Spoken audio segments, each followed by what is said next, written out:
Hi, Sonia. Hi, Anton. Hiya. Sonia, where have all your players? Day before biggest game of the season, only 8 outfield players training. First off, just update on the players that are missing, I suppose. Are we playing the World 7 tomorrow evening now? That's why I felt only 8 players were enough, no, Erin? Yeah. No, we are aware we are playing a big game, Champions League quarter-final. But no, when you are playing a lot of games and having quick turnarounds, a lot of players are doing individual programs. So everything is under control and we will have enough players to play the game tomorrow, don't worry. But how sort of ready are they, sort of match sharp are they? Because obviously you're managing, for example, Lucy Bronze's minutes. You've been doing the same with Lauren James this season. There's plenty of players who are in a very similar position that you must be concerned about whether they're going to be 100%. No, I'm not concerned. I think as a staff, our job is to make sure we prepare the players on the best way possible for them to come into every game prepared as possible. I think we have experience enough in the staff and myself to understand where they are and what is the best preparation for them going into the next game. So yeah, we had 2 full days to prepare them, and I think we just did what we had to do with them to be prepared for the game. What about Aggie Beaver-Jones? Because I know she's been dealing with some injuries sort of for the last couple of months, and obviously she came off at the weekend. How is she getting on? Yeah, Aggie is has an ankle who is unstable, and we are assessing her. Yeah, we assessed her this morning. We will assess her tomorrow. There is still a chance for her to be available for the game, so we'll make the final decision tomorrow morning. And I guess the game comes too soon for Sam Kerr and Ali Carpenter. Yeah, I think Sam didn't land it yet, and Ellie just landed. So I think we are in a position when it's really difficult to make a decision for them to be available. Actually, it's a shame a little bit because I think they are important players for us. And also, reflecting on that, I think, obviously really good for them. They played the Asian Cup, playing in the final. Some of the players were in the same situation. But I just think during the season for your club, it's hard because, they can't play for both. And actually, we won our first trophy, and I'm sure both of them would have been really happy to be around the team. But it is what it is. They are not with us, and we'll see how it goes in the next days. But it's a high risk to have them involved in the game tomorrow. It's too soon. So this isn't a crisis, right? No, this is not a crisis. I think this is what it is when you are Chelsea. Sometimes in the season you are in these moments where you have to deal with the players available.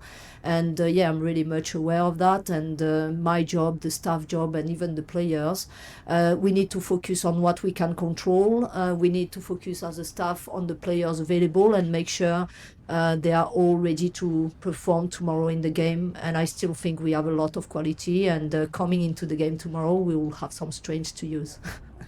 Erin, day before a game, I know you were sort of weren't a full participant in training today. How much do you just want to get out there and sort of go through the game plan and sort of go through the usual preparations you would for a big match? To be honest, we've done that quite a numerous amount of times this season. We just always don't have the media there, so it might look as if it's a disaster, but it's most certainly not. And when we play this amount of games, that's how it's got to be if you want to be available for the games. Everybody has their own individual issues that they're all managing, and we play so many games throughout the season. We play so many international games. If fans want to see the best players playing the best games, you need to understand that we might not always train all of the time. So that's just something that you have to take with it. But everybody wants to be involved in the games. If you ask me if I had a choice, whether I'd rather train or play the game tomorrow, it's a silly question. So you got to understand that to be available at 100% of the time, then maybe you have to sacrifice some training days, and that maybe comes with learning a bit more in the classroom, having a bit more team meetings, which we've actually had, doing some tactical walkthroughs on the board rather than the pitch. How close are the players, though, to breaking point? You talk about all the games, all the travel that the players have to do throughout the season, and it's been building up and very small sort of summer breaks over the last few years as well. You're getting to a point now physically, and maybe even mentally as well, it's becoming a bit much.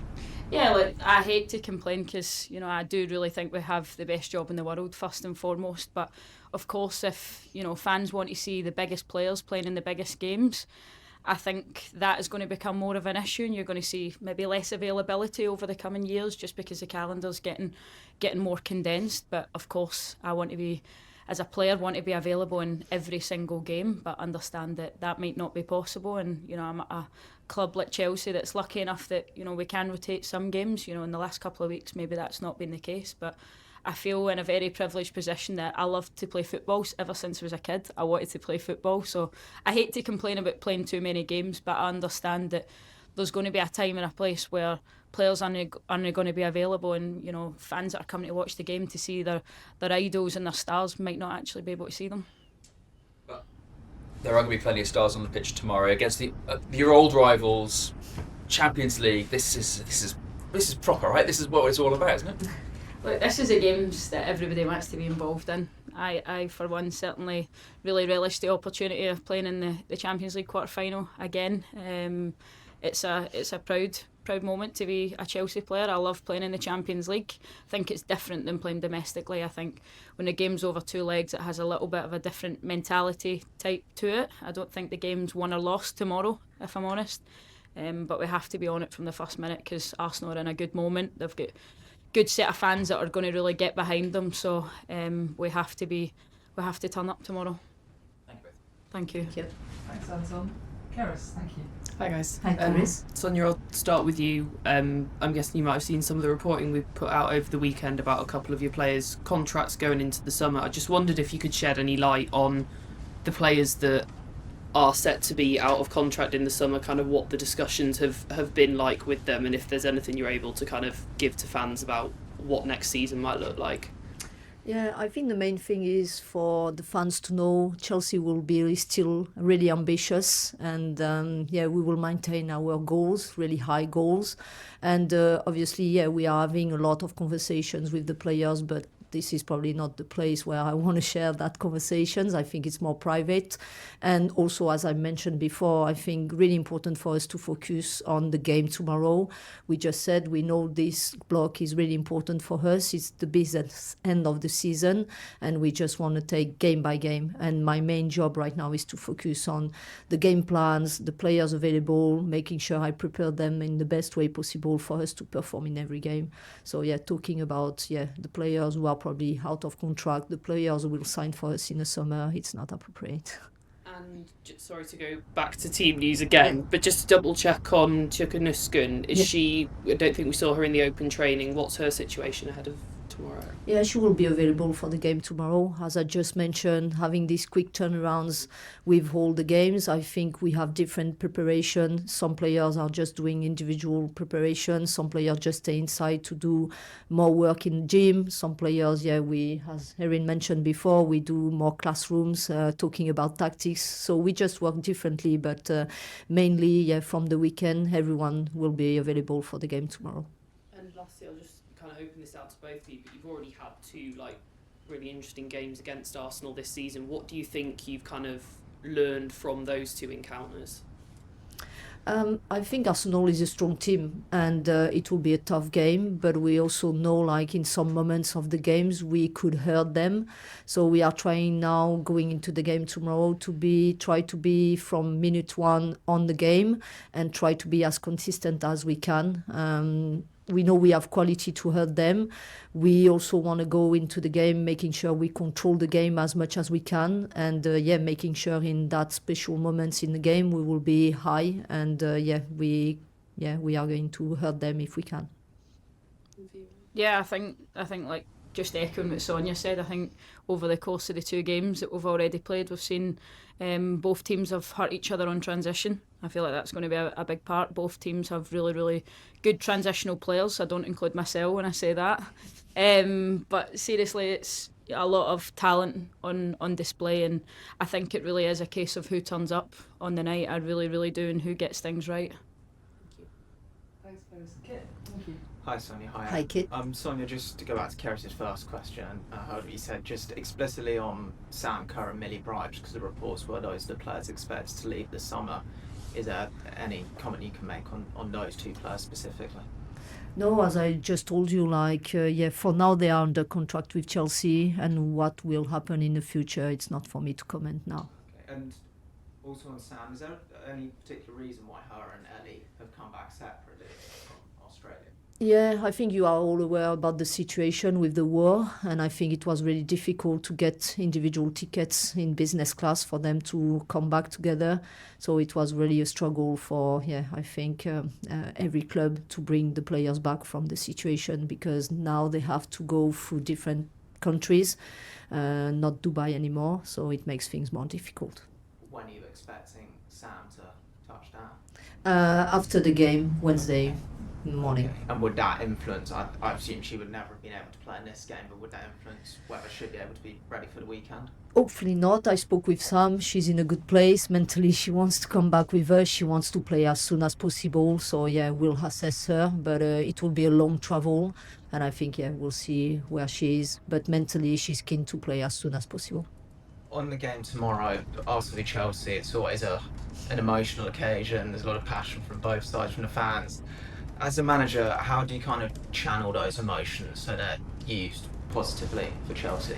Yeah, first of all, I'm really excited to go and be in the touchline, supporting my players to play a Champions League quarter-final, no matter who we are facing. The context just makes us facing Arsenal.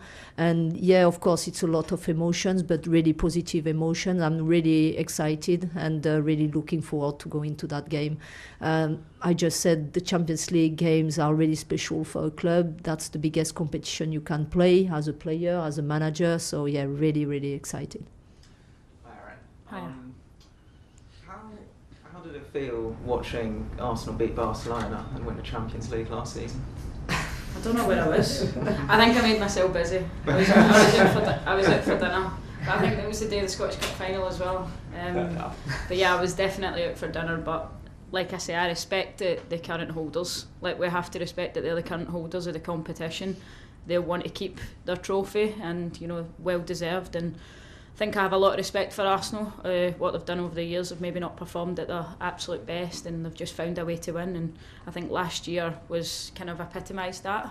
So of course I have a lot of respect. They've got some real top players in quality that they've added, but as do we, and as can we hurt them tomorrow night if we turn up with the right attitude, the right mentality and the right belief, because I think playing at the Emirates can be quite daunting for a player. Like, I think the fans is quite a factor, but as long as you block out that noise and you play the game, not the occasion. Obviously, I know it's different for players from fans, where the Chelsea fans maybe watching Arsenal win the Champions League when Chelsea haven't quite managed to do that might have irritated them just a little bit. As players, kind of, how aware are you of that sentiment among Chelsea fans, and do you use that to motivate you at all, or do you have your own type of motivation? Listen, I've been at the club a long time. I'm well aware of the rivalry, and to be honest, even if you're a new player and you don't know about the rivalry, I suggest you get to know.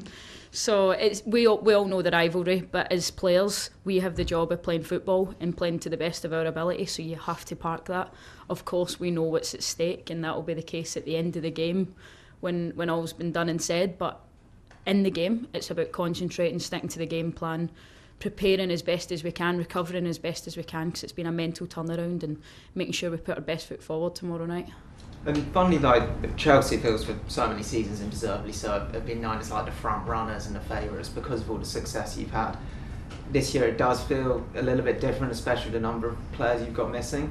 Can you use that at all to your advantage, as counterintuitive as it sounds, like more of an underdog mentality, the fact that you might be being counted out a little bit? Can you use that as fuel almost tomorrow?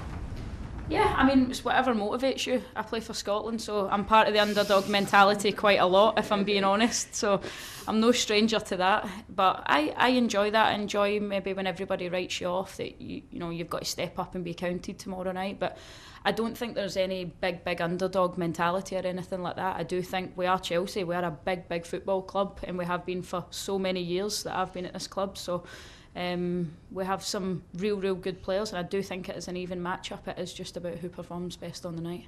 Good job getting Scotland into 2 of the 3 answers. See? Thank you. Thanks, Kit. We've got time for 2 on Zoom. Oh, Haters are back. Sorry, I didn't see you. Hi, Sonia. Hi. Last time you played Arsenal, there was a difficult match, and obviously went into the City game, and that was difficult as well. Do you think you're going into this one after picking up form in recent weeks? Do you think you're going into this one with a different mentality? I think, the game tomorrow will be different from the ones we played before. It's a different competition from the competition we played on the weekend. And we are really much prepared for every game. I think the players already know the game plan. We will go into the last details tomorrow. But we are excited to play that game tomorrow. Again, that's a Champions League game.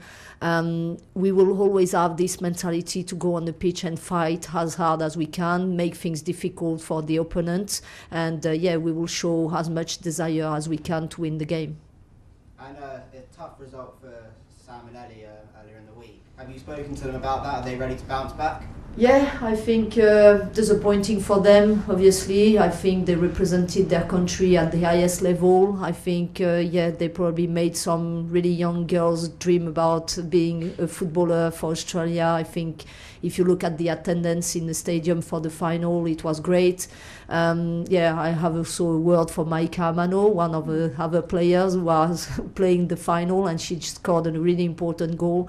We are all proud of them, three, and I think, they represented Chelsea at the highest level. Mentally it's tough when you lose a final, but they are also competitors and high athletes. They know how to bounce back, so they will have all the support to do that as well from the club. And one for Erin. You've played Champions League, big, huge matches before, played against Arsenal before. How does it feel walking out into stadiums with atmospheres like that? Yeah, great. I think there's nothing better than playing a game under the lights. Personally, I love an evening kick-off. I love sort of the dew in the grass. So I think it's great. It's, so as I've said earlier, it's always a great atmosphere at the Emirates as well, and they're really supporting the home side, and I think I quite enjoy the hostility of it. So it's super exciting to be involved in these games. These are the games that when you're a young kid, you grow up watching on TV, and to have that access now, even on Disney Plus, is brilliant. Thank you. Cheers. Thank you. All right, time for one more on Zoom. Amy, you're the lucky winner. Thank you. Thanks, Sonia. Hi, Sonia. Hi, Erin. Hi, Amy. Sonia, just a quick one on Millie Bright and Naomi Gurma. Will they be available tomorrow? So Millie won't be available tomorrow. She's still dealing with her ankle, and Naomi will be available. Cool, thank you. And Erin, we spoke before the final of the League Cup, and you said that to win it would kind of be like a statement of who Chelsea are as a team. That you can get over the line. That no matter what's kind of gone on this season, you are a champion basically. Since that final, do you feel that sort of standing up a bit taller, sort of going into this business end of the season, that you can get over the line in more competitions to come? I don't even think I've had the time to stand up, honestly, with the amount of games that we've had, but I certainly think it can be a catalyst for momentum going into the last games of the season. It's an exciting period. It's the business end, the part that everybody wants to be involved in. And as a football player, when you play so many games and maybe you feel your legs, like when you've got a Champions League at stake, and you play in the biggest games, you don't feel anything when it comes to the game. You're just fully focused and razor sharp, ready to go. Perfect. Thank you. Good luck. Thank you. Cheers. We'll leave it there. Thanks very much, everyone. See you tomorrow. Thank you, everyone. Thanks, guys.